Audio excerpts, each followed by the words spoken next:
Good morning all of you, how are you? कैसे हो आप सभी?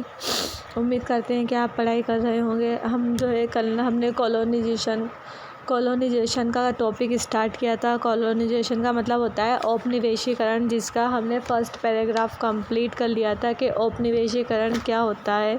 तो औपनिवेशीकरण जो है उपनिवेशवाद, इसको उपनिवेशवाद भी कहा जाता है और ये एक ऐसी प्रक्रिया होती है जिसके द्वारा सत्ता के केंद्र प्रणाली के आसपास की जो भी भूमि उसके आसपास होती है वो उसके ऊपर निर्भर हो जाती है। और इसके जो घटक होते हैं उपनिवेश करने के लिए जो है प्लांटेशन वगैरह है जो इसमें आता है।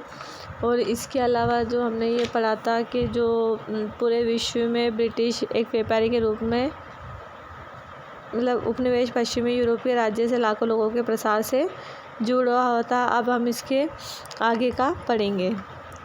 British come to India as a trader, यानी कि ब्रिटिश के जो लोग थे कम टू इंडिया भारत में आए एज ए ट्रेडर, एक व्यापारी के रूप में। यानी कि जो ब्रिटिश के लोग जो थे वो भारत में आए क्या बनकर? एक व्यापारी बनकर।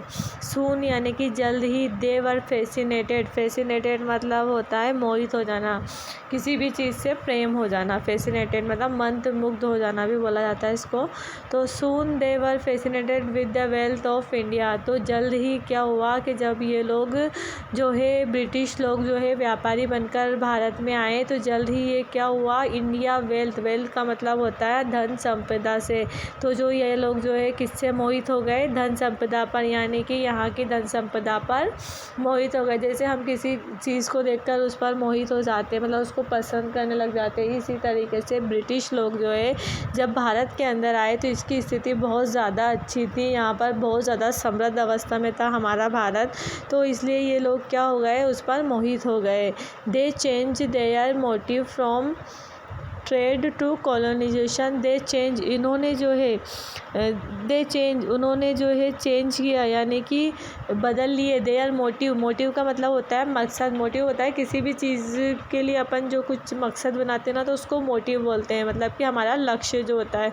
तो they change their motive from trade to colonisation, यानी कि उन्होंने व्यापार से उपनिवेशीकरण के लिए अपना मकसद बदल दिया। मतलब कि वो व्यापारी बनकर तो आए थे लेकिन उन्होंने क्या किया? अपना मकसद बदल दिया और उन्होंने जो है इस पूरी संपत्ति को हड़पना चाहा। Their plans involve using India as a feeder colony for their own flourishing economy back at Britain. Their plans involve उन्होंने जो उनकी योजनाएं थी, ब्रिटेन की जो योजनाएं थी वो क्या थी कि वो जो यूजिंग इंडिया को जो है यूज़ करेंगे एज ए फीडर कॉलोनी, यानी कि एक कॉलोनी के रूप में जो है, यानी कि वो जो है एक जैसे कि किसी कॉलोनी पर हमारा राज होता ना, इस तरीके से वो जो है भारत को एक कॉलोनी के रूप में यूज़ करेंगे और उसका उपयोग करेंगे और अपनी समृद्ध अर्थव्यवस्था के लिए, मतलब कि जो उनकी अर्थव्यवस्था है, जो उनकी इकोनॉमी है, इकोनॉमी का मतलब होता है अर्थव्यवस्था। ओवन फ्लोरिशिंग इकोनॉमी यानी कि अपनी अर्थव्यवस्था को जो है फ्लोरिशिंग यानी कि समृद्ध बनाना, यानी कि वो क्या चाहते थे? दिस प्लान इन्वॉल्व उन्होंने क्या योजना बनाई कि वो जो है भारत को जो है अपनी इकोनॉमी यानी कि उनकी जो अर्थव्यवस्था है उसको सुधारने के लिए वो क्या करेंगे? भारत को एक कॉलोनी के रूप में उपयोग करेंगे, यानी कि भारत का उपयोग एक कॉलोनी के रूप में करेंगे। They kept their focus on expanding and protecting their hold on India. They kept यानी कि उन्होंने जो है they kept their focus, उन्होंने अपना जो उनका जो लक्ष्य था, जो फोकस था, उन्होंने वो क्या किया? On expanding and protecting their hold on India, यानी कि पूरे भारत पर जो है उन्होंने अपना फोकस रखा। उन्होंने मूल्य और जो स्वाद और रीति रिवाज और प्रथाओं में बदलाव लाने के लिए भारत पर जो है फोकस रखा। British rule brought about change in value and taste, custom and practice. British के जो शासन था उन्होंने क्या किया? अपने जो पकड़ थी उसको मजबूत रखा और हमारे यहाँ जो है हमारी जो चेंज करने के लिए उन्होंने हमारे जो रीति रिवाज और जो स्वाद जो कस्टम वगैरह है उसको चेंज करने की कोशिश की।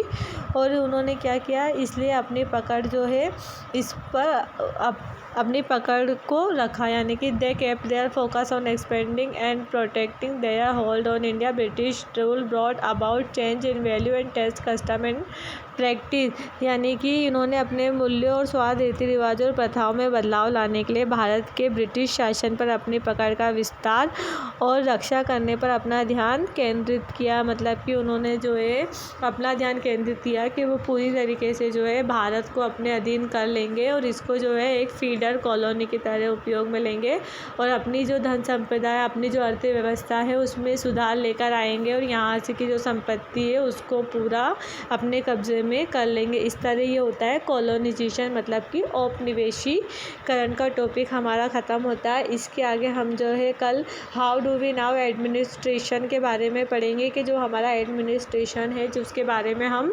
क्या जानते हैं। ये हमारा नेक्स्ट टॉपिक है। ये हमारा कॉलोनाइजेशन का टॉपिक कंप्लीट हुआ है।